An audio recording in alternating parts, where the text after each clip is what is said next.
Цутмын мэдээлэл бэлэн боллоо. Студиэс сэтгүүлч Ариун Зол мэдээллийг танилцуулна. Хаврын тэргуун сарын шинийн 1 2019 оны 2 дугаар сарын 5-ны өдөр тохиох гэж байгаа юм байна.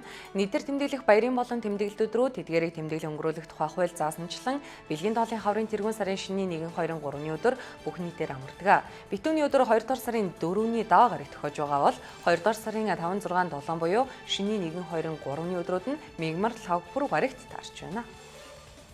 Улсын хурлын гишүүн Хаян Хэрвээ энэ сарын 12-нд улсын хурлын даргын их бол ерөнхий сайд Хүрэл Сүх нарт шаардлага өргүүлсэн. Ингэхдээ жижиг дунд үйлдвэрлэлийг хөгжүүлэх сантай холбоотой нэр холбогдсон албан тушаалнууд шатанд нь хариуцлага тооцох, нэр холбогдсон гишүүдийг ёс зүйн охороогоор оруулж хариуцлага тооцох. Монгол Ардын намын удирдах зөвлөлийн хурлыг энэ сарын 20-ны дотор хуралдуулж, эдгээр хүнд хариуцлага тооцоолох шаардлагатай гэсэн юм а. За гэвч түүний шаардлага хөргүүлсэн өдөр нь Монгол Ардын намын удирдах зөвлөл хуралдаж бүлгийн даргаас нөхцрүүлэх тогтоол гаргасан. Тогтоолыг бүлэг хэлэлцэж Хаян Хэрвээг Монгол Ардын намын бүлгийн даргаас нөхцрүүлсэн. Үүний дараа тэрээр улсын хурлын чуулганд намын даргын нэр хүндэд халдлаа гэх маягийн юм ярьж хэтрүүлж хэлбэл цаашид намын хяналтын хороо миний хэлэх үгийг хянах ухааны юм ярьж байна лээ. Намын даргын болохгүй үйлдэлийг шүүмжлэн болж бүтэхгүй зүйл ярьж болчмгүй үйлдэл хийж байгаа учраас хэлж ярина. За мөн жижиг дунд үйлдвэрлэлд холбогдсон гишүүдийг навтай хамгаалтад бол хамгаалах ёстой гэсэн юм ярьсан гэсэн тайлбар өгсөн. Үүнээс гадна тэрээр засгийн газрыг огцруулах бичгийг өргөн байрна гэдгийг мэдгдсэн. Огцруулах бичигт гарын үсэг 6-д хэлсэн Монгол Ардын намын гишүүдийн до 26-д хүрсэн гэсэн албан бус мэдээлэл байгаач яг хэдэн гишүүн түүний өргөх бичигт гарын үсэг зурсан тухай улсын хурлын гишүүн Хаян Хэрвээ мэдээлэл өгсөнгүй.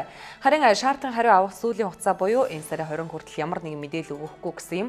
Ямар тач огцруулах бичигт гишүүд гарын үсэг 6-д хэлсэн намын зүгээс жижиг дунд үйлдвэрлэлтэй нэр холбогдсон гишүүдэд хариуцлага тооцвол засгийн газрын огцруулах бичгийг өргөн барихгүй юм байна. Олон улсын Amnesty International байгууллага Мянмарын гадаад яамны сайд Аун Сан Су Чигаас хүний эрхийн салбарын хамгийн нэр хүндтэй шагналлаа хураалаа. Лалын шашинд Рохинжа үндэстний эсрэг гүйцэтгэж байгаа учирхийллийн талаар дуугарахгүй хүний эрхийн харгас зөрчлүүдийг өөгшүүлэн дэврэгж байгаад Мянмарын удирдагчийг буруутган эм шийдрийг гаргасан байна. Өнгөрсөн оны 8 дугаар сараас эхлэн Мянмараас бөөнөрөө дөрвөн дайчхад хүрэхэд байгаа Рохинжа үндэстний цөөнхийн асуудлаас болж олон улсын нэр хүндтэй хэд хэдэн байгууллага нэгэн үе 10 жилийн төлөө гал цогтой тэмцэгдэж явсан. Энэ хүнд олгосон шагналуудаа буцаагаад байгаа юм. Рохинжа босогчдыг халдлага үйлдэсний төлөө Мянмарын эрх баригчид энэ үндэстнийг цэргийн хүч ашиглан хавчин шахаж байна. Үүний улмаас 700 мянган гаруй Рохинжа үндэстэн хурш Бангладеш руу дөрвөн гараад байгаа юм а. Америкийн нэгдсэн улсын хүүхдийн арьс арчилгааны хамгийн том брэнд болох Johnson & Johnson компани Johnson's Baby хүүхдийн бүтээгдэхүүнийг хэрэглэсэн эмэгтэй Америкийн нэгдсэн улсын Калифорни мужид шүүгт нь хандсан байна. За тэрээр тус компани хүүхдийн цэцлэгийг хэрэглэж байсан. За бүтээгдэхүүн дагуулдаг асбестос гэх бодис нь түүний хорт хавдраар өвчлөх шалтгаан болсон хэмээн гомдлсон байна. Бүсгүй мезолит холбогч эдийн хавдар гэх оноштой хүүхэд хандсан бөгөөд 7 хоногийн турш үргэлжилсэн маргааныг Калифорни мужийн шүүх эзэлсэн байна. Шүүхийн шийдвэрийн дагуу тус компанийн бүтээгдэхүүнээс хавдар үүсгэгч бодис илрээгүй гэдэг нотлогдсон байна. Хорт хавдраар өвчлсөн эмэгтэй өмнөөс бид үнэхээр харамсаж байна.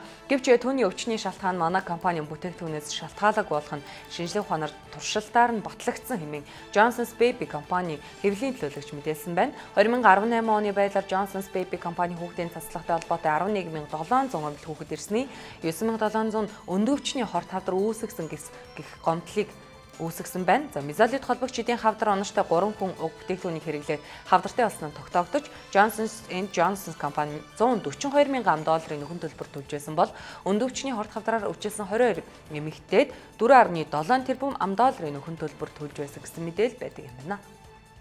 Өнгөрсөн буруу гарагт Сауди Арабийн прокурорын газраас сэтгүүлч Жамал Хашоггийн хөнөөсөн хэрэгт холбогдсон 5 хүн цаазаар авах ял төлөвлөсөн тухай мэдээллийг CNN нэгэнтл уламжлалаа. Прокурорын газраас сэтгүүлч Хашогийн хөнөөсөн хэргийг 11 хүнийг буруутган шалгаснаас 5-ыг нь гэмт хэргийг захиалах гүйцэтгэх ажиллагаанд оролцсон гэж үзэж цаазаар авах ялаар шийтгэхээр шийдвэрлсэн талаар мэдээллээ. Прокурор мөн сэтгүүлч амиа алдсан хэргийн талаар дэлгэрэнгүй мэдээлэл өгсөн байна. Өнгөрсөн 10 дугаар сарын 2-ны өдөр Стамбул дахь Сауди Арабийн консулын газар сэтгүүлч Хашог гэмт хэрэг этгээдүүдтэй баггүй тэмцэлдэж улмаар амиа алдсан гэсэн байна. Reuters агентлагийн мэдээлснээр Сауди Арабийн прокурор Жамал Хашогийн амийг хөнөөх даалгаврыг угсаа залгамжлах хүнтэйж Мохаммед бин Салман бус харин тагнуулын ажилтан өгсөн гэж дүгнсэн байна. Тус тагнуулын ажилтан Жамал Хашогийг Сауди Арабид эргүүлэн аваачих даалгавартай байсан гэж прокурорын хэвлэлийн төлөөлөгч мэдгдлээ. Мөн тэрээр 10 дугаар сарын 2-ны өдөр Стамбул хот дахь Сауди Арабийн консулын газарт Жамал Хашогийг үхлийн тариа тарьсан тухай дурдсан байна.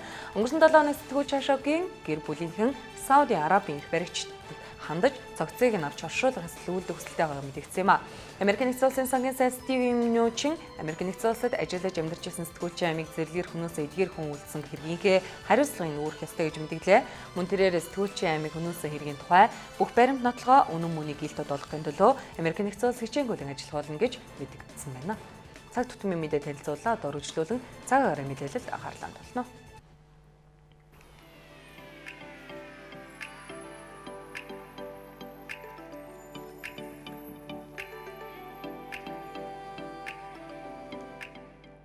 Цаг агаарын мэдээтэй хамтран ажиллагч Төрийн банк эрсдэлгүй ирээдүйн баталгаа.